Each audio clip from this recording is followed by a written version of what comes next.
देखिए आपका एविडेंस की धारा आपका ये 14 और 15 अब पढ़ाना है। यहाँ से आपका मेंस में भी क्वेश्चन बनता है और बता दिया जाए प्री में एक क्वेश्चन सेट रहता है। पहले इसकी भूमिका देखिए और तब आपका शब्दशः चला जाए। और यूपी एपी और जे में देखिए कितना अंदर जाकर पूछा गया है। एक एक शब्दों पर ध्यान देना है भाई। पहले तो आपका शुरुआत किया जाए आपका मेंटल फैक्ट का। देखिए आपका धारा 3 से आप शुरुआत करेंगे। शुरुआती जो दौर में आपका जो धारा 3 में एविडेंस में निर्वचन खंड है, आप वहां से इसकी शुरुआत करिएगा। जब भी पढ़िएगा आपका बिहार में भी पूछा गया था, बार काउंसिल ऑफ इंडिया के एग्जाम में भी पूछा गया था, 2 क्वेश्चन वहाँ आ गया था आपका। मैंने निश्चित तौर पे आपका प्री में एक क्वेश्चन आने का पूरा चांस रहता है। और आपका एकदम शुरुआती दौर से हम उठाते हैं इसको। अभी आपका सेक्शन न पढ़िए, सेक्शन आपका जब भूमिका हो जाएगी तब आपको पढ़ाया जाएगा। देखिए आपका तथ्य या फैक्ट धारा 3 में परिभाषित किया गया है। धारा 3 में फैक्ट के बारे में ये बताया गया है कि पहला बताया गया है कि जिन वस्तुओं का ज्ञान इंद्रियों द्वारा किया जा सकता है वे भी तथ्य होंगे। यानी कि जिनको आँखों से देखा जा सके, हाथ से छुआ जा सके, आपका कानों द्वारा सुना जा सके, जिह्वा द्वारा स्वाद लिया जा सके या नाक द्वारा उसका गंध लिया जा सके, ये जितनी बातें हैं ये फैक्ट हैं। और इस फैक्ट को हम कहते हैं फिजिकल फैक्ट, यानी कि भौतिक तथ्य। ये जो भौतिक तथ्य होते हैं ये दिखाई देते हैं, आपका इसमें कोई शक नहीं है। इनको इंद्रियों द्वारा हम बोधगम्य बना सकते हैं। इनको कैसे कोर्ट में प्रूफ किया जाता है, तो कोर्ट में साबित करने का इन्हें 2 तरीका है। एक डायरेक्ट एविडेंस द्वारा, प्रत्यक्ष साक्ष्य द्वारा। इसका मतलब जो व्यक्ति अपनी आँखों से देखा है वह आकर बयान दे कोर्ट में, जो अपने कानों से सुना है वह आकर बयान दे, इत्यादि। दूसरा आपका और परिस्थिति जन साक्ष्य द्वारा भी, सरकमस्टेंशियल एविडेंस द्वारा भी।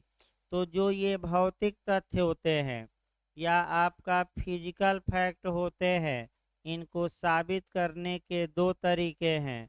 एक डायरेक्ट एविडेंस द्वारा और दूसरा कौन सा है आपका सरकमस्टेंशियल एविडेंस या परिस्थितिजन्य साक्ष्य द्वारा। दूसरा आपको देखना है जो धारा 3 में फैक्ट का दूसरा खंड है, कोई मानसिक दशा, कोई मेंटल कंडीशन, मेंटल स्टेट जिसका भान किसी व्यक्ति को हो, वह भी तथ्य हैं। ऐसे तथ्यों को मानसिक तथ्य या बाह्य तथ्य या मेंटल फैक्ट कहते हैं। ये जो मेंटल फैक्ट होते हैं न तो इन्हें देखा जा सकता है, न सुना जा सकता है, न आपका कानों, न तो आँखों से देखा जा सकता है, न त्वचा से स्पर्श किया जा सकता है, न सुना जा सकता है, इत्यादि। लेकिन ये भी तथ्य हैं, ये भी महत्वपूर्ण तथ्य हैं।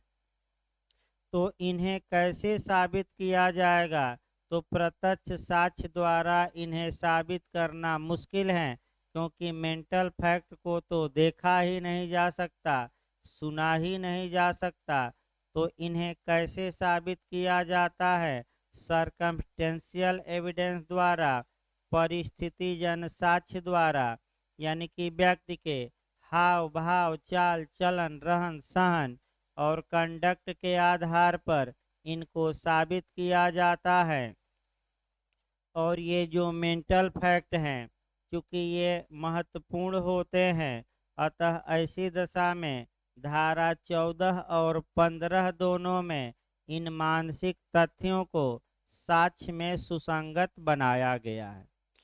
अब जो मानसिक तथ्य आपको देखना है, एक तो सिविल मामलों में मेंटल फैक्ट क्या काम करते हैं, और दूसरा आपका क्रिमिनल मामलों में देखना है ये जो मेंटल फैक्ट है, ये मानसिक तथ्य हैं, ये सिविल में भी सुसंगत और क्रिमिनल में भी। लेकिन क्रिमिनल में ज़्यादा महत्व रखते हैं और सिविल में थोड़ा क्या महत्व रखते हैं, कम। जैसे सिविल में है कि अगर ए ने बी के खिलाफ अपकृत्य का मुकदमा किया, दुष्कृत्य या टाट का मुकदमा किया है, और ए ये दिखाता है कि बी के कुत्ते ने हमें काटा, तो ए को ये दिखाना पड़ेगा कि बी इस कुत्ते के बारे में नेग्लिजेंस बरता है, उपेक्षावान है। अब उपेक्षा को कैसे साबित किया जाएगा, तो बी के आचरण के आधार पर ये दिखाया जाएगा कि हजूर इस पर्टिकुलर कुत्ते ने 2-3 आदमियों को काटा, उन लोगों ने बी से शिकायत की, फिर भी कुत्ते को ठीक ढंग से नहीं रख पाया। अतः मेंटल जो फैक्ट ये हैं कि नेग्लिजेंस या उपेक्षा, यानी कि बी ने इस कुत्ते की देखभाल में क्या किया, उपेक्षा बरती। तो पालतू जानवरों के मामले में अगर स्वामी उपेक्षा बरतता है, तो ये उपेक्षा या नेग्लिजेंस एक मेंटल फैक्ट है, और ये अपकृत्य में महत्वपूर्ण होगा मुआवजा पाने के लिए। वैसे ज़्यादातर अपकृत्यों में आपका जो इंटेंशन है, दुराशय है, आशय है, या बुरा आशय है, बुरा विचार है, या आपराधिक मनः स्थिति करिए, वो काफ़ी महत्वपूर्ण नहीं होती, कम महत्वपूर्ण होती हैं। लेकिन जहाँ तक क्रिमिनल मामलों की बात है, आपराधिक मामलों में मेंसरिया या दुराशय काफ़ी महत्व रखता है। अब आपराधिक मामलों में दुराशय का सिद्धांत देखिए, और मैं लगातार कई बार बताया हूँ, झारखंड में ही पिछली बार ये क्वेश्चन आया था। आपराधिक मामलों में एक मैक्सिम काम करती है, एक्टस नॉन फैसिट रियम नाइसी मेंस सिट रिया, यानी कि मात्र कार्य किसी व्यक्ति को दोषी नहीं बनाता जब तक कि उसका आशय उस कार्य को करने का न हो। अर्थात अपराध के लिए क्या आवश्यक है, तो दो बातें आवश्यक हो गई। एक आपका एक्टस रिया, यानी कि व्यक्ति ने, यही बिहार उत्तरा आपका झारखंड पूछा था भाई, एक एक्टस रिया हो गया यानी कि आपराधिक कार्य, और दूसरा मेंस रिया, उस आपराधिक कार्य को करने का क्या आशय। याद रखिए दोनों चीजें, यानी कि आपराधिक विधि में आशय महत्वपूर्ण स्थान रखता है। आशय मेंटल फैक्ट है, ज्ञान मेंटल फैक्ट है। अब ये है कि ये साक्ष्य में अब आइए, सामान्यतः किसी अपराध के लिए किसी व्यक्ति को तभी सजा दी जाती है जब उस आपराधिक कार्य को करने का उसका इंटेंशन या आशय हो। अगर आशय नहीं है तो जनरली केवल आपराधिक कार्य के लिए व्यक्ति उत्तरदायी नहीं होगा, और जो आपका आईपीसी की धारा 76 से लेकर 95 तक आप लोग पढ़ते हैं, क्षम्य प्रतिरक्षाएं, सामान्य बचाव, जनरल जो डिफेंस है, इसमें आपका होता क्या है, व्यक्ति एक्टस रिया करता है, गलत कार्य करता है, लेकिन किसका अभाव होता है, आशय का। इसलिए आईपीसी की धारा 76 से लेकर 95 तक में वह बचाव लेता है। लेकिन यह विधि का पूर्ण नियम नहीं है। 5 ऐसे अपराध हैं जहां के व्यक्ति को केवल एक्टस रिया के आधार पर दंडित किया जाता है। वहीं बार बार क्वेश्चन बन रहा है कि किस में आशय की आवश्यकता नहीं है, तो 5 अपराध रट्टा मार कर जाइएगा। पहला पब्लिक न्यूसेंस यानी कि लोक उपताप, दूसरा बाइगेमी या दुर्विवाह, तीसरा आपका न्यायालय की अवमानना कंटेम्प्ट ऑफ कोर्ट, चौथा प्राइवेट लाइबिल, हाँ लाइबिल ही होता है सलेंडर, हाँ लाइबिल यानी कि व्यक्तिगत अपलेख, और पांचवा किडनैपिंग यानी कि व्यापहरण। यहाँ से आपका एक क्वेश्चन पूरा बनने का चांस रहता है कि कौन सा अपराध है जिसमें आशय की आवश्यकता नहीं है। अब बताइए, जब आशय की आवश्यकता नहीं है तो भिन्न भिन्न एंगलों से क्वेश्चन देखिए। जिन अपराधों के लिए इंटेंशन आवश्यक नहीं है, फिर एक बार बता दिया जाए, उन्हें स्ट्रिक्ट लाइबिलिटी का अपराध कहा जाता है, कठोर दायित्व का अपराध। तो अगर आपसे कोई पूछे कि स्ट्रिक्ट लाइबिलिटी या कठोर दायित्व के अपराध कौन है, तो आप जवाब अच्छे से दीजिएगा कि जिसमें एक्टस रिया होता है लेकिन मेंस रिया नहीं होता, फिर भी व्यक्ति सजा का क्या होता है, हकदार। तो फिर पूछा गया कौन कौन से ऐसे अपराध हैं जिसमें मेंस रिया का कोई रोल नहीं है, तो कितना अपराध बताएंगे, 5। इसे दुराशय का अपवाद भी कहते हैं, एक्सेप्शन ऑफ मेंस रिया भी कहते हैं, दुराशय का अपवाद। अब आइए आगे बढ़ा जाए। ये तो आपका सामान्य बातें हुई। अब आपको सेक्शन वाइज चलना है, और जो मेंटल फैक्ट हम बता रहे हैं, इन मेंटल फैक्टों को आपका सेक्शन 14 और 15 में रेलेवेंट बनाया गया है। सामान्य नियम सेक्शन 14 में है, और उस सामान्य नियम का स्पेसिफिक फॉर्म या विशिष्ट रूप आपका 15 में है। तो जहाँ सामान्य नियम हो और उसका विशिष्ट रूप हो, वहाँ कम से कम कोरिलेट 2-3 चीजें कर लीजिए। पहले संविधान में देखिए, राइट टू इक्वलिटी या समता का सामान्य नियम किस अनुच्छेद में दिया गया है, 14। और इसके विशिष्ट रूप, अपवाद न मार दीजिएगा, इसके विशिष्ट रूप किन अनुच्छेदों में, तो 15 से लेकर 18। यानी कि समता के ही नियम को थोड़ा क्या किया गया है, वाइड, व्यापक। इसके बाद एविडेंस में पूछा जाता है, बताया जाएगा स्टापेल का सामान्य नियम कहाँ है, तो 115, और उसका स्पेसिफिक फॉर्म विशिष्ट रूप से स्टापेल किन धाराओं में है, तो 116 में और 117 में। सेम उसी प्रकार मेंटल फैक्ट के बारे में जनरल रूल कहाँ है, 14 में, और इस 14 का विशिष्ट रूप कहाँ दिया गया है, 15 में। यानी कि धारा 15 14 की क्या हो गई, पूरक धारा।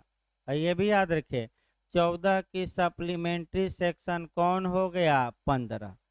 अब आइए आपका देखा जाए धारा 14 में आपका क्या क्या प्रावधान है। धारा 14 में पहले तोड़ लिया जाए।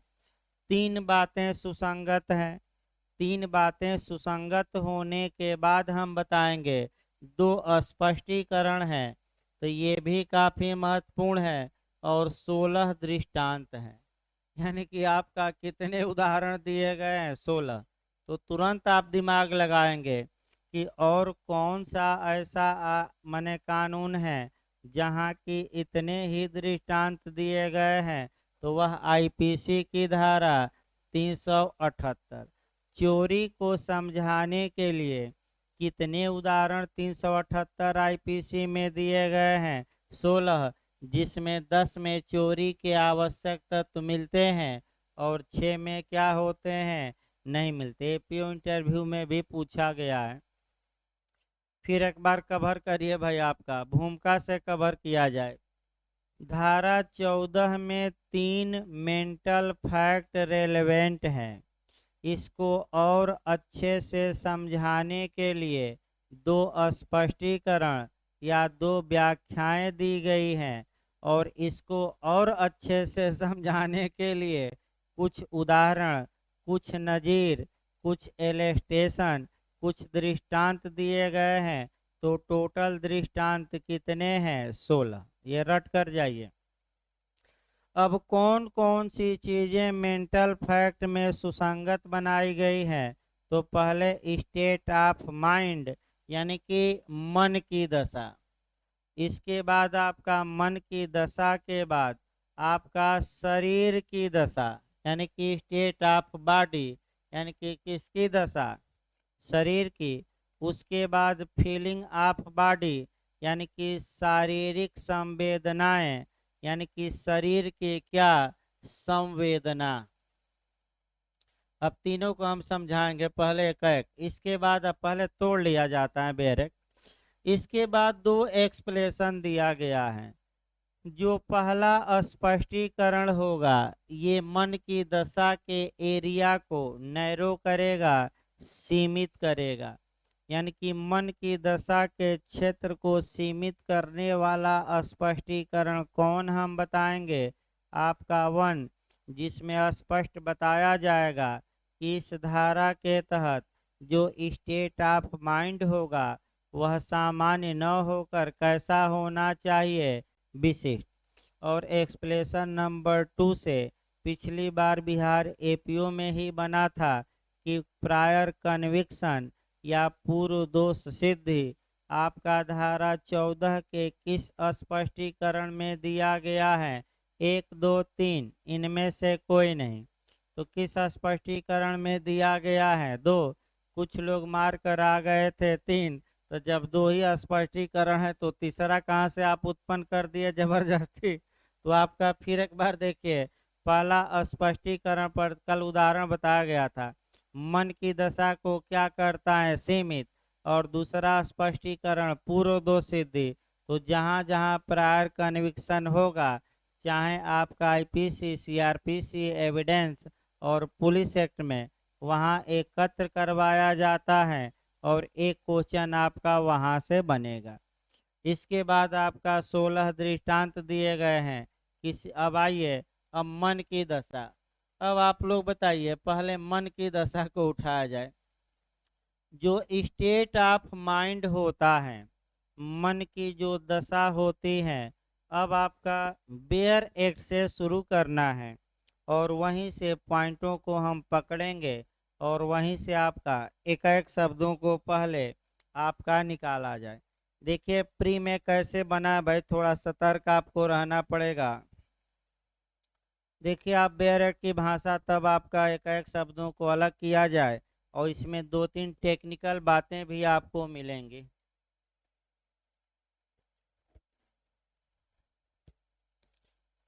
देखिए एक एक शब्दों को भाई ध्यान दीजिए, बहुत महत्वपूर्ण है कंपटीशन के लिए। फिर मैं बता दूं कैसे अंदर जाकर पूछा है, ये एक एक शब्द हम बताएंगे। देखिए आपका मन या शरीर की दशा या शारीरिक संवेदना का अस्तित्व दर्शित करने वाले तथ्य, ये सब मेंटल फैक्ट हैं, दिखाई नहीं देते। मन की कोई भी दशा। अब आइए, मन की कोई भी दशा, पहला पॉइंट यहीं पकड़ना है कि जो मन की कोई भी दशा, तो आपका मन की कितनी दशाओं का उल्लेख आपका इस कानून, इस धारा में किया गया है। तो मन की जितनी दशाएं लिखी गई हैं, कम से कम उन दशाओं को क्रम से याद करिएगा। कितनी मन की दशाएं दी गई हैं? 7। अब पहले पॉइंट पकड़िए, देखिए आपका क्या है। मन की कोई भी दशा जैसे, अब यही शब्द पकड़ना है। जैसे ही शब्द जैसे लगा, इसका मतलब ये हुआ कि क्या धारा 14 में जो स्टेट ऑफ माइंड है, मन की दशा के उदाहरण दिए गए हैं, क्या वह एब्सोल्यूट या पूर्ण है कि नहीं? तो बताइए, अगर जैसे लिखकर कुछ शब्द लिख दिया जाता है तो क्या वह पूर्ण होता है कि अपूर्ण?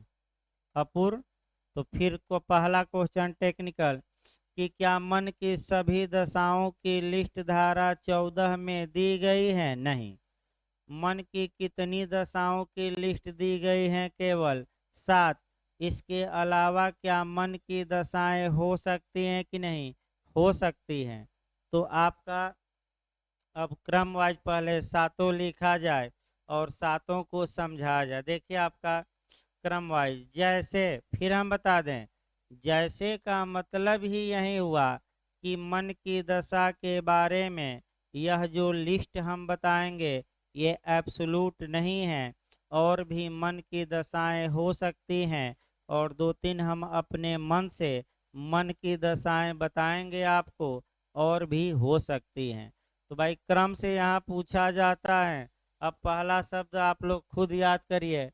पहला शब्द मन की दशा में क्या हो गया? आशय। अब बताते रहिए। दूसरा शब्द मन की दशा में क्या हो गया? ज्ञान। तीसरा शब्द क्या है? सद्भाव। तीसरा आपका सद्भाव। चौथा हाँ उपेक्षा, नेग्लिजेंस। पांचवा देखिए तो छठवां सदिच्छा। हाँ सातवां है ना वैमनस्य। छठवां चलिए भाई, छठवां आपका वैमनस्य, और सातवां आपका सदिच्छा, माने अच्छी इच्छा। अब यहीं फिर एक बार कवर करिए क्वेश्चन, यानी कि कुल मन की ये मेंटल फैक्ट हैं, दिखाई नहीं देते, मैं पहले ही बताया था। ये केवल आचरण द्वारा अनुमान लगाया जा सकता है, और ये दिखाई नहीं देंगे ना, आप सुन सकते हैं। फिर एक बार कवर करिए। अब एक क्वेश्चन आपका ये जानना है कि मन की कितनी दशाओं का उदाहरण दिया गया है? 7। पहला क्वेश्चन कौन का क्रम सही है? तो क्रम याद करके जाइएगा। पहला क्या है? आशय। दूसरा क्या है? ज्ञान। तीसरा क्या है? सद्भाव। चौथा क्या, नहीं, तीसरा सद्भाव, चौथा क्या है? उपेक्षा। अब इसमें कौन सी, अब देखिए क्वेश्चन कैसे यूपी और एमपी में बना है। अच्छा, कि धारा 14 के तहत मन की दशा में कौन सुसंगत नहीं है? तो दो शब्द कम से कम याद रखिएगा। एक धारा 7 का याद रखिएगा और एक धारा 8 का। धारा 7 में आपका रीजन या हेतु को सुसंगत बनाया गया है, यानी कि घटना का कारण। तो हेतु आपका धारा 14 में कौन सुसंगत नहीं है मन की दशा में? दे देगा आशय, ज्ञान, उपेक्षा, हेतु। तो हेतु कहाँ रेलेवेंट है? 7। पहला क्वेश्चन जो अच्छा बनता है। धारा 8 में मोटिव, यानी कि हेतु याद रखिए। हेतु पर ही ज़्यादा क्वेश्चन अब तक बना है टेक्निकल, और वह क्वेश्चन ये बना है कि धारा 14 में मन की दशा के रूप में कौन सुसंगत नहीं है? तो आपका दे देगा आशय, ज्ञान, उपेक्षा और हेतु। तो क्या मार्क कराएंगे? हेतु। तो हेतु सुसंगत नहीं है मन की दशा में 14 में, तो क्या कहीं रेलेवेंट बनाया गया है? साक्ष्य में बनाया गया है। और किस धारा में मार्क कराएंगे? आपका 8 में। तो दो क्वेश्चन जरूर याद रखिए, बहुत बार पूछा गया है। फिर हम बता रहे हैं क्योंकि गलती नए लोगों से यही होती है। हेतु और हेतु की ये दोनों धारा 14 में स्टेट ऑफ माइंड या मन की दशा के रूप में रेलेवेंट नहीं है। अब जितने ये पहले 7 शब्द आए हैं, अब एक एक करके इनका अर्थ जाना जाता है। दो दो लाइन ही सही, सातों शब्दों का अर्थ जानिए। इसके बाद 7, चूंकि जैसे शब्द लिखा है तो मन की और दशाएं भी हो सकती हैं, तो उन दशाओं को 7 चीजें बताने के बाद हम बताएंगे। तो पहला इंटेंशन आइए। यानी कि जो इंटेंशन होता है, आशय होता है, वह मन की दशा होती है, वह मन की अच्छी दशा होगी कि बुरी दशा। एक और क्वेश्चन पकड़ लिया जाए भाई। धारा 14 में बैठिए हो आगे हर जगह बैठ। धारा 14 में मन की बुरी दशा सुसंगत है कि मन की अच्छी दशा की दोनों, बताइए तो। शब्दों को देखकर बताइए। अगर सद्भावना कहा जा रहा है तो ये अच्छी दशा की बुरी, और आशय कहा जा रहा है तो बुरी। तो कौन सी दशाएं सुसंगत हैं? बैड की गुड की दोनों, दोनों मार कर आइएगा। अब आइए, ये सदिच्छा कहा जा रहा है तो ये मन की कैसी दशा होगी? अच्छी की बुरी? अच्छी। और आपका दूर मान लीजिए कि कहा गया वैमनस्य, तो वैमनस्य कैसी मन की दशा हो गई? बुरी। तो अगला क्वेश्चन हो सकता है पूछ ले कि मन की कैसी दशा सुसंगत धारा 14 में है? बैड की गुड की दोनों, तो आप क्या मार कराएंगे? अब दोनों। अगला शब्द देखिए। अब एक एक शब्दों को क्रम से दो दो लाइन बताया जाए। जहाँ तक आशय की बात है, आशय एक मेंटल फैक्ट है। आशय का मतलब क्या हुआ? आशय शब्द परिभाषित नहीं है, लेकिन आपराधिक मामलों में महत्वपूर्ण होता है। आशय का केवल एक अनुमान लगाया जाता है, वह भी व्यक्ति के कंडक्ट के आधार पर। आशय का मतलब ये हुआ कि जब कोई व्यक्ति कोई कार्य कर रहा है तो दिमाग में उस कार्य के परिणाम की पूर्व कल्पना लेकर चल रहा है और कार्य में निश्चितता होती है। फिर एक बार देखिए, जैसे कि ए है और ए बी पर गोली चलाता है, तो ए अपने दिमाग में एक पूर्व कल्पना लेकर चलता है कि इस गोली से हम बी की मृत्यु कारित कर देंगे। अतः ऐसी दशा में परिणाम में क्या रहती है? निश्चितता। फिर एक बार आशय समझिए भाई, आपका कहीं परिभाषित नहीं है। आशय का मतलब ये हुआ कि एक दिमाग में पूर्व कल्पना लेकर चलना और परिणाम के प्रति आश्वस्त रहना। जैसे कि ए ने बी पर गोली चलाई, तो बी एक पूर्व कल्पना लेकर चलता है कि इस गोली से, और आशान्वित भी हैं, पूर्ण उसे विश्वास है कि ये जो मैं बी को गोली मारूंगा, इस गोली से बी क्या होगा? मर जाएगा।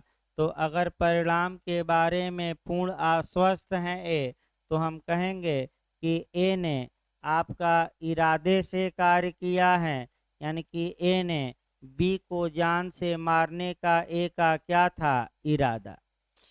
अगर इरादा तो आश्वस्त नहीं है, आश्वासन में निश्चितता में थोड़ी बहुत क्या है? कमी है, तो ये आशय में नहीं आएगा, ये किस में आएगा? ज्ञान में। तो ज्ञान का मतलब क्या हुआ? ज्ञान का मतलब कि परिणाम से भिज्ञ होना, लेकिन पूरी तरह निश्चितता न होना। जैसे कि उदाहरण के रूप में आर बनाम गोविंदा का केस यहाँ देखेंगे। आर बनाम गोविंदा के केस में गोविंदा अपनी 15 वर्षीय पत्नी को जमीन पर गिरा देता है, पीठ पर दो चार मुक्का मारता है, फिर उसके सिर पर दो चार मुक्का मारता है और सिर की नस फट जाती है और उसकी पत्नी की मृत्यु हो जाती है। तो इसमें आशय तो नहीं था, लेकिन गोविंदा को इस बात का नॉलेज था कि सिर एक नाजुक चीज है, हो सकता मैंने संभावना, और हाई पॉसिबिलिटी हो जाएगी तो मर्डर। हो सकता है कि सिर नाजुक जगह है, हो सकता है 3-4 मुक्का लगने से सिर की नस फट जाए और हमारी पत्नी की डेथ हो जाए। इस बात का नॉलेज तो है ही। नॉलेज मतलब ये हुआ कि ज्ञान होना। ज्ञान होना माने अवगत होना। परिणाम से व्यक्ति अवगत है, इस बात की पॉसिबिलिटी है कि ये हो सकता है, लेकिन पूर्ण निश्चितता का क्या है? अभाव। तो हम कहेंगे कि अभियुक्त ने क्या किया? ज्ञान से कार्य किया है। अब ज्ञान पर तमाम उदाहरण आएंगे।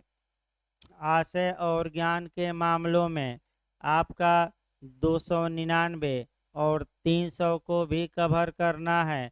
तमाम चीज़ें अब उतना बताना भाई संभव नहीं है। तीसरा शब्द देखिए, सद्भाव। हाँ, एक बात और रखिए, आशय आईपीसी में कहाँ परिभाषित हैं, कहीं नहीं। नॉलेज कहाँ परिभाषित हैं, कहीं नहीं। हाँ, आशय को दर्शाने वाले शब्द जरूर दिए गए हैं। तो 7 चीज़ों से हम बाहर जाएंगे तो 3-4 शब्द बताएंगे, अभी न जानिए। तीसरा शब्द आपका बोनाफाइड या गुड फेथ हो गया, या सद्भावना पूर्वक कार्य करना। ये शब्द जरूर परिभाषित हैं आईपीसी की धारा 52 में, यानी कि बोनाफाइड या गुड फेथ या सद्भावना पूर्वक शब्द आईपीसी की धारा में परिभाषित हैं, 52 में परिभाषित हैं। तो जब कोई व्यक्ति उचित सतर्कता और सावधानी बरत कर कार्य करता है या उचित ध्यान देकर कार्य करता है, तो हम कहेंगे कि उसने सद्भावना में कार्य किया। इसका मतलब कि जो एक एक पॉइंट ये पढ़ाया जा रहा है, अगर कोई विद्यार्थी एकदम ध्यान देकर बातें सुने, उचित सतर्कता और सावधानी बरत कर बातें सुने, सोशल मीडिया पर व्यस्त न हो, तो कभी भी क्वेश्चन गलत होने का चांस नहीं रहेगा। तो एक दो लोग ऐसे रहते हैं कि अपना बातें इधर पढ़ाया जा रहा है और फेसबुक और व्हाट्सएप क्या करते हैं, चलाते भी रहते हैं। अरे भाई, कभी देख लिए वो अलग बात है। तो जब क्वेश्चन आ जाएगा तो सोचेंगे कि सर तो पढ़ाए नहीं। ये नहीं सोचेंगे कि उस समय तो मैं फेसबुकिया मित्रों से क्या किया था, जुड़ा हुआ था। तो पढ़ते समय कम से कम दिमाग अस्थिर रखिए, उसके बाद जो भी करिए। कौन पूछ रहा है, इसके बाहर कभी भी क्वेश्चन नहीं गया। आपका पुराने जितने भी लोग पढ़ते हैं, जो परीक्षा देने जाते हैं, बस यही कहते हैं कि मनोज सर की आवाज़ ही पर्याप्त है और बस हम लेक्चर सुन लें। न तो बेरेट की आवश्यकता है, न किताब की, न साल पेपर की। ये तो इतना मॉडल बता देते हैं पढ़ाते समय ही कि आयोग से ज़्यादा मॉडल ये निकाल देते हैं, और निकाला भी गया। अभी आपका एक भी लाइन नहीं हुआ और आधा घंटा पढ़ाते समय बीत गया। तो सद्भाव मतलब उचित सतर्कता और क्या करना, सावधानी। शब्द को याद रखे रहिए। आपका कहाँ परिभाषित किया गया है आईपीसी में, 52। अब उपेक्षा यानी कि नेग्लिजेंस बरतना। अब उपेक्षा पर आइए। जहाँ तक नेग्लिजेंस की बात है, नेग्लिजेंस का मतलब लापरवाही बरतना। यानी कि कोई व्यक्ति अपना कर्तव्य तो करता है, लेकिन उस कर्तव्य को करते समय जितनी सावधानी और सतर्कता बरतनी चाहिए उतनी नहीं बरता है। तो हम कहेंगे कि वह व्यक्ति क्या किया है, नेग्लिजेंस। यानी कि जितनी देख रेख, जैसे कि आपका माता पिता और बच्चों पर भी उदाहरण आ जाइए कि माता पिता को बच्चों को जितनी देख रेख करनी चाहिए, अगर माता पिता ने उतनी देख रेख नहीं की तो हो सकता है बच्चा आवारा निकल जाए और तमाम चीज़ें निकल जाए। अभी लखनऊ का कांड आप देख लीजिए, बच्चों को मोबाइल दे दिया जा रहा है, वो यूट्यूब और तमाम से क्या खोल रहे हैं, कोई देखने वाला नहीं है। बाप व्यस्त हैं नौकरी में, माँ व्यस्त हैं क्लब में इत्यादि में, बच्चा आपका दे दिया गया मोबाइल कि पढ़े रहो। अब यूट्यूब खोल रहा है कि क्या खोल रहा है, ये कौन देख रहा है। अभी लखनऊ का कांड इसका उदाहरण है कि जहाँ पबजी खेलने से माँ ने रोका तो बच्चा इतना पबजी में मस्त हो गया कि जाकर लाइसेंसी रिवॉल्वर अपने ही पिता की क्या मार दिया, अपने ही माँ को गोली मार दिया। उसके बाद 2-3 दिन तक लाश भी स्प्रे छिड़कता रहा और तब आपका बताया पिताजी से कि कोई माँ को मार दिया। जब पुलिस आई तब राज खुला कि यही मार दिया है। क्यों? क्योंकि गेम खेलने से बच्चे को माँ क्या कर रही थी, सुप्रीम कोर्ट में भी याचिका दायर की गई कि इस गेम पर भारत में क्या लगाया जाए, प्रतिबंध। अब देखिए क्या होता है। वैसे सुप्रीम कोर्ट को इन गेमों पर प्रतिबंध लगा देना चाहिए, इसमें कोई शक नहीं, लेकिन माता पिता का भी कर्तव्य है कि वह बच्चों की क्या करे, देखभाल। तो उपेक्षा हम शब्द बता रहे थे, उपेक्षा शब्द के लिए 4-5 आपका सेक्शन पढ़िएगा और 3-4 बातें। पहला जो आपको सेक्शन पढ़ना है आईपीसी का सेक्शन 279, ये जे में भी रिपीट किया था पिछली बार और एपीओ में भी, दोनों में रिपीट किया। इसके बाद उपेक्षापूर्ण मृत्यु कारित करना, तो आईपीसी की धारा 304 ए पढ़ना है। चूंकि ये दोनों धाराएं क्रिमिनल और सिविल दोनों में लागू होती हैं, तो एक सिविल का भी मामला हमें देखना है, और सिविल में नेग्लिजेंस या उपेक्षा को अलग अपकृत ही माना गया, और लॉर्ड एटकिन ने माना जस्टिस। वह केस टाट में याद रखिएगा। तो टाट में कौन केस है? डोनोग वर्सेज स्टीवेंसन, यानी कि डोनोग, अभी हम बता रहे हैं भाई डिटेल में। डोनोग वर्सेज स्टीवेंसन,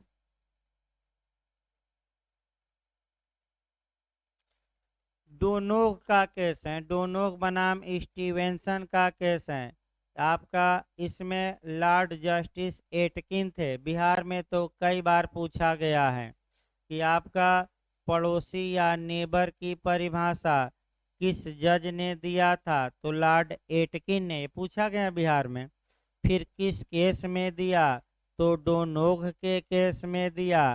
अब अपकृत में नेग्लिजेंस को एक अलग अपकृत या स्वतंत्र अपकृत किस केस में माना गया, तो उपेक्षा एक स्वतंत्र अपकृत है, टाट है, और किस में माना गया, डोनोग के केस में। किसने माना, तो जस्टिस किसने, एटकिन ने। भाई पड़ोसी की परिभाषा बहुत अच्छा दिया है, और आज भी ये परिभाषा आपका काम करती है, पड़ोसी की परिभाषा।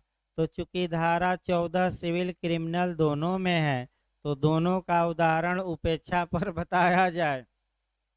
सिविल में देखिए आपका डॉक्टर ने ऑपरेशन किया, कैंची छोड़ दिया, रुमाल छोड़ दिया, ये उपेक्षा बरता, फिर मुआवजा वसूल लिया जाए। सिविल में जानवरों में आ जाइए, अगर कोई जानवर का मालिक है, जानवर के बारे में उपेक्षा बरतता है, पालतू जानवरों के बारे में, तो वह मुआवजा देने का जिम्मेदार होगा।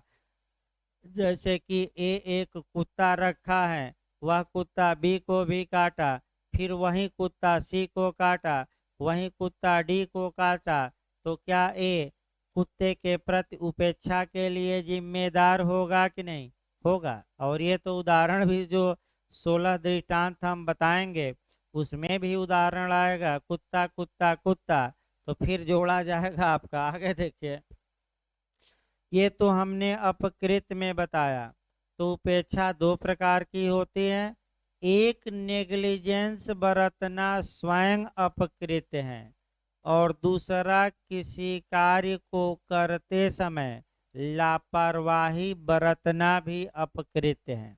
जैसे कि वकील और मक्किल, उदाहरण चेंज किया जाए। एक वकील साहब हैं, क्लाइंट का केस ले लिए, पैसा ले लिए, और जब न्यायालय में डेट पड़ रही है तो वकील साहब क्या हो गए, गायब। यानी कि वकील साहब ने उपेक्षा बरती कि नहीं? तो क्या क्लाइंट वकील साहब से इस उपेक्षा के लिए मुआवजा वसूल करने का हकदार होगा कि नहीं होगा? क्योंकि वकील साहब ने क्या बरती हैं। तो देखिए उपेक्षा दो प्रकार की होती हैं, एक स्वयं अपकृत है स्वतंत्र, और एक किसी कार्य को आप कर रहे हैं और उस दौरान क्या बरत रहे हैं, लापरवाही। जैसे पढ़ाई कर रहे हैं और पढ़ाई के दौरान आप लापरवाही या नेग्लिजेंस बरत रहे हैं, और पूरा सोशल मीडिया पर क्या है, व्यस्त हैं, बच्चे जैसे कौन क्या कह रहा है, सर क्या बोल रहे हैं इस पर कोई ध्यान नहीं है, तो परीक्षा में भी ध्यान क्या होगा, भटक ही जाएगा, क्योंकि सर ने जो क्वेश्चन बताया है हो सकता है उसी समय वो क्वेश्चन बताया हो। तो फिर एक बार आगे देखिए, तो उपेक्षा, जहाँ तक आईपीसी की बात है, दो कम से कम सेक्शन उपेक्षा पर पढ़िएगा। पहला 279 उपेक्षापूर्ण या उतावलेपन ढंग से वाहन चलाना, यही आपका पूछा जाता है। हिट एंड रन मामला तो किस सेक्शन में आएगा, 279। और आपका उपेक्षापूर्ण कार्य द्वारा मृत्यु कारित करना, उतावलेपन कार्य द्वारा मृत्यु कारित करना, ये अलग मामला जाएगा 304 ए में। तो जो एक्सीडेंटियल मामले होते हैं, अगर ड्राइवर ने लापरवाही बरती है, एक्सीडेंट हो गया, तो 304 ए में मामला जाता है। जैसे कि आग लग गई सिनेमा हॉल में और फायर बुझाने या पानी की व्यवस्था थी ही नहीं, तो 302 304 नहीं लगता।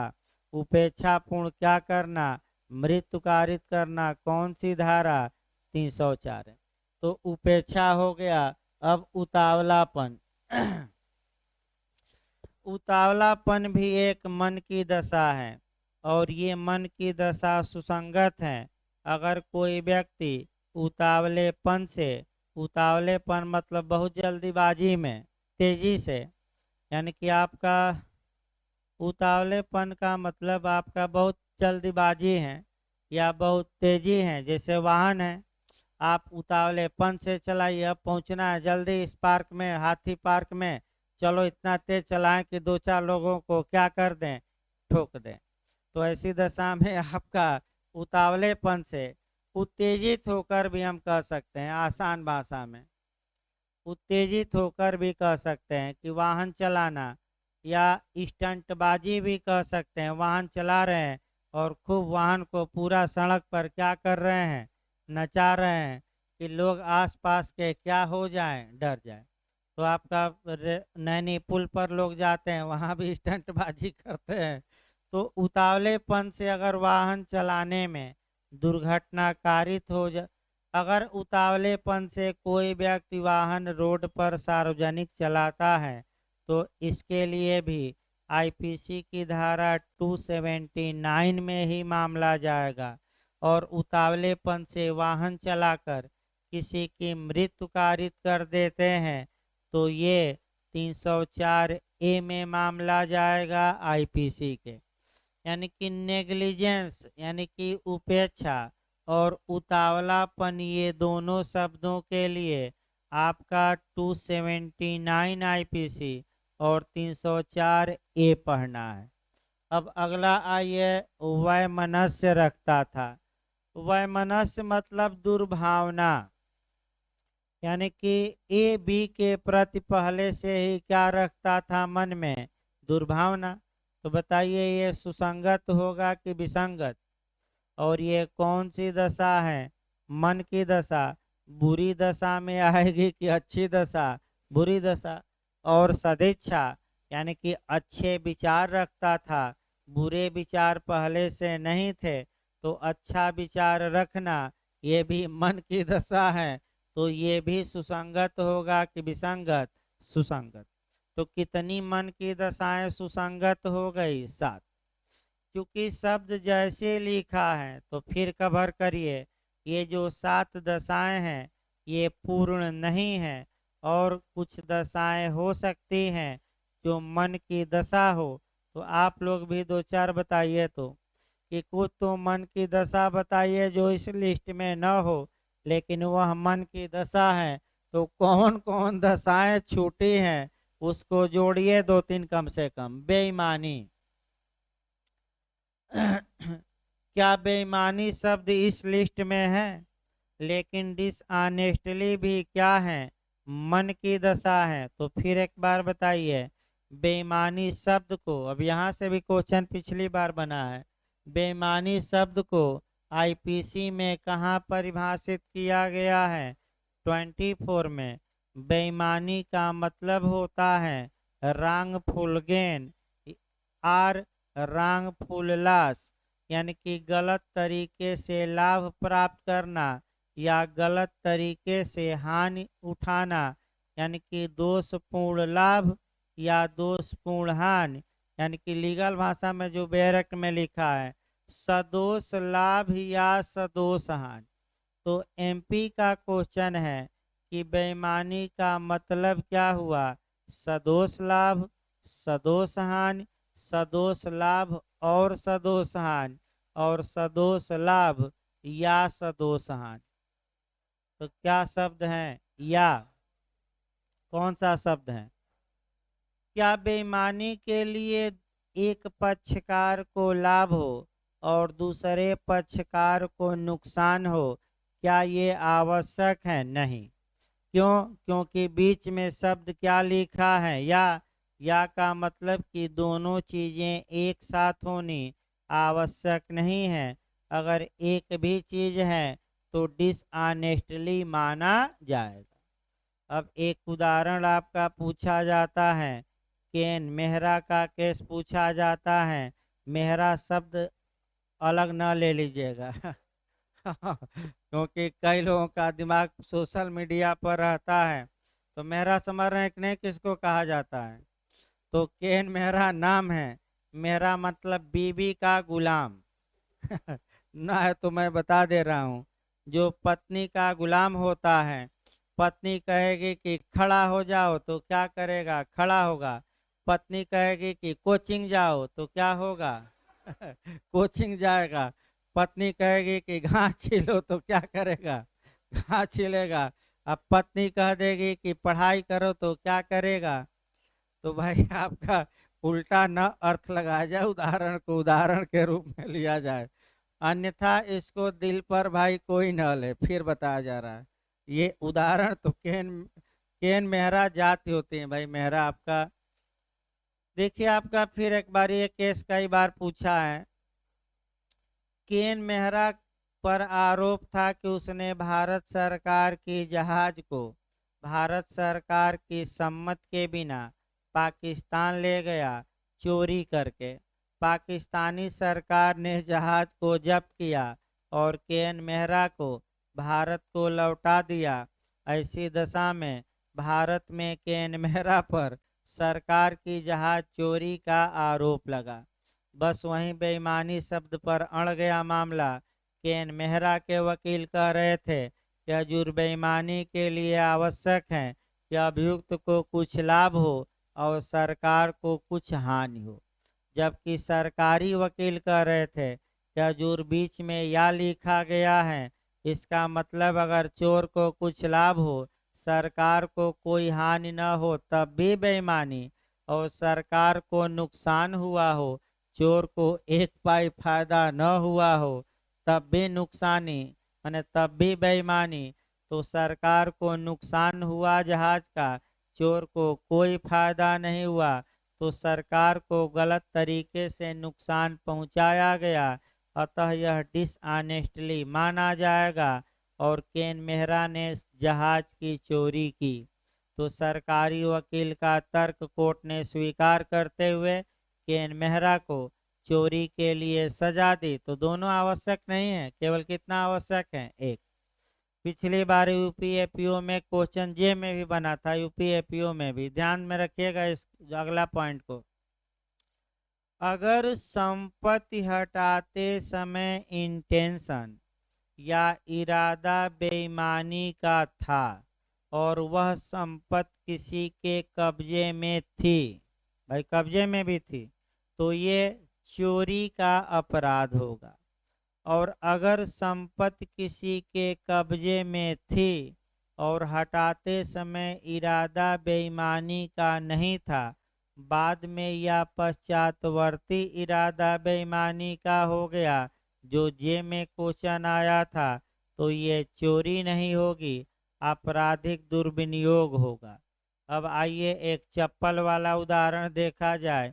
ये गया मंदिर में दर्शन करने, चप्पल बाहर खोला, तब तक फोन आ गया, मंदिर के आधी सीढ़ी चढ़ा था, अब किसका फोन आया ये ना पूछिएगा, ये हमारे बस की बात नहीं है भाई।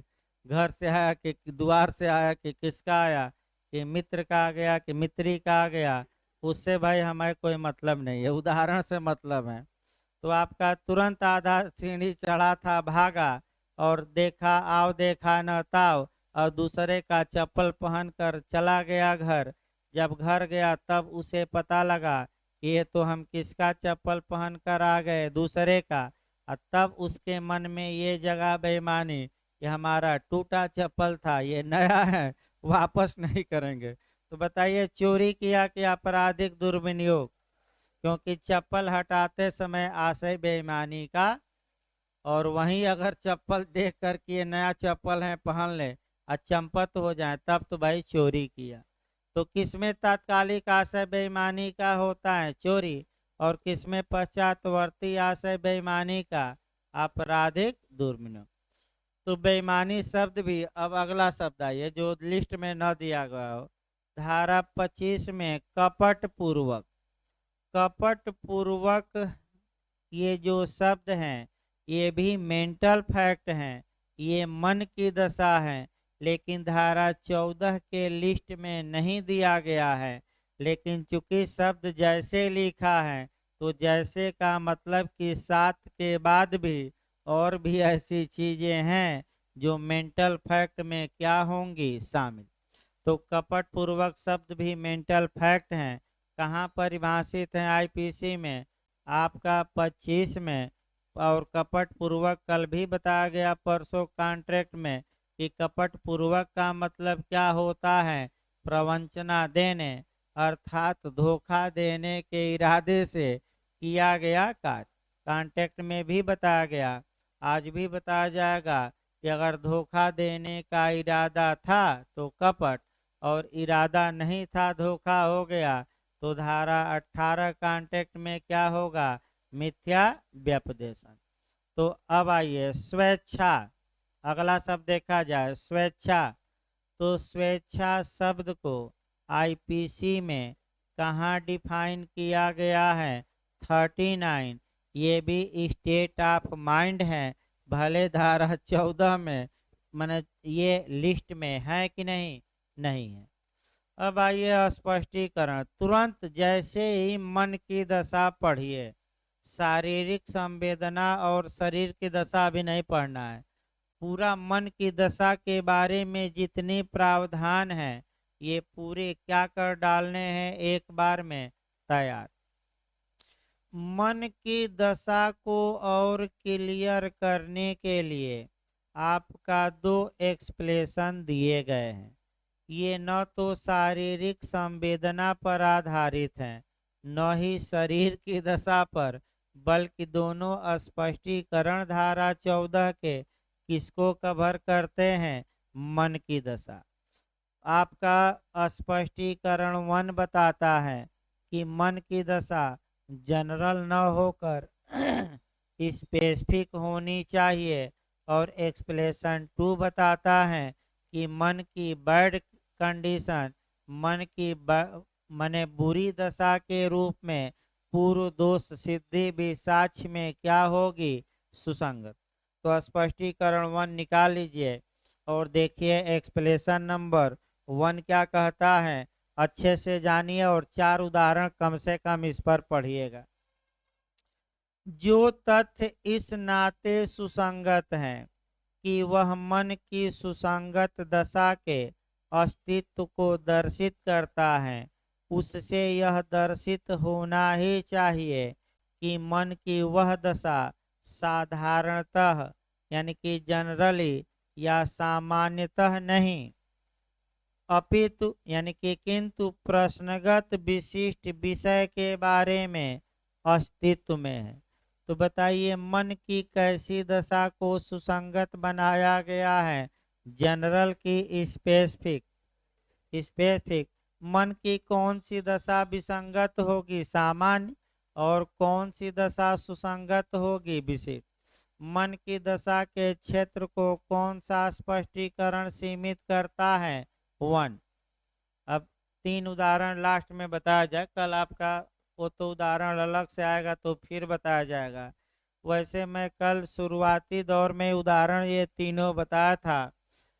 ए पर आरोप है कि इसने बी की हत्या गोली मारकर की है। साक्ष्य में दिखाया जाता है कि ए आदतन है, आदत है ए की कि लोगों पर क्या करता है, गोली चलाता है। बताइए मन की कैसी दशा है, सामान्य। तो धारा 14 में क्या ये साक्ष्य के रूप में पेश किया जा सकता है? नहीं। लेकिन विशिष्ट कब हो जाएगी? जब बी पर ही एक दो बार हमला कर चुका है और तीसरी बार हमला करके क्या ले लिया, जान। यानी कि बी पर ही हमला किया है 2 बार पहले। इसी प्रकार आपका कुत्ता का उदाहरण बताया गया, वाहन का उदाहरण बताया गया कि ए के पास 50 कुत्ते हैं, 50 के बारे में लापरवाही बरता है। ये मन की कैसी दशा, सामान्य। क्या ये साक्ष्य में सुसंगत की विसंगत? विसंगत। लेकिन कुत्ता नंबर 1 के बारे में लापरवाही बरता है, तो ये सामान्य नहीं हुआ, ये क्या हो गया, विशिष्ट। ए के पास 50 वाहन है, 50 वाहन किराए पर देता है, खराब हो जाता है। लेकिन पहला वाहन 2-3 लोगों को दिया, वो खराब हो गया, तो 50 वाहन दिया। ये मन की कैसी दशा, सामान्य। ये साक्ष्य में नहीं पेश किया जाएगा कि सबके प्रति उपेक्षावान था। और वाहन नंबर 1 दिया था, दो बी को सी को, लोगों ने शिकायत किया, तो ये क्या हो जाएगा, साक्ष्य में विशिष्ट। तो कौन सा मन की कौन सी दशा सुसंगत होगी, विशिष्ट की सामान्य? और कौन विसंगत होगी, सामान्य। इस प्रकार आपका पूर्व दोष सिद्धि, आपका इस पर दृष्टांत बता ही दिए गए, अलग से भी बताए जाएंगे। तो कल आपका पूर्व दोष सिद्धि पहले पढ़ाया जाएगा, जहाँ जहाँ से कोरिलेट होगा। और तब आपका मैंने 15 भी कल खत्म हो जाएगी, 14 तो खत्म ही होने वाली है। क्योंकि शारीरिक संवेदना अभी कांटेक्ट चलेगा भाई, 10-12 मिनट बाद चलेगा। क्योंकि मौसम थोड़ा सही हो गया है, तो भाई बहुत मैंने आपातकाल में ही क्लास अब बंद किया जाए, क्योंकि जे की भी सुगबुगाहट है कि पीसीए जे भी हो सकता है जुलाई अगस्त तक आ जाए वैकेंसी। तो इधर भाई 2-3 सब्जेक्ट फंसे हैं, इसको जल्दी से जल्दी समाप्त किया जाए अब। तो भाई 10-15 मिनट बाद अभी क्लास चलेगा कॉन्ट्रैक्ट का।